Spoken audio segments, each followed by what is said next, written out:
there's probably 4 or 5 inches of snow maybe, and drifts blown up pretty deep already because of the high winds. You can hear the wind blowing through the trees. It's really coming down though. It's supposed to go all freaking night. We'll see.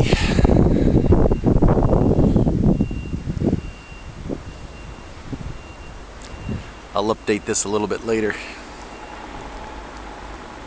Looks pretty, but freaking nasty. And cold.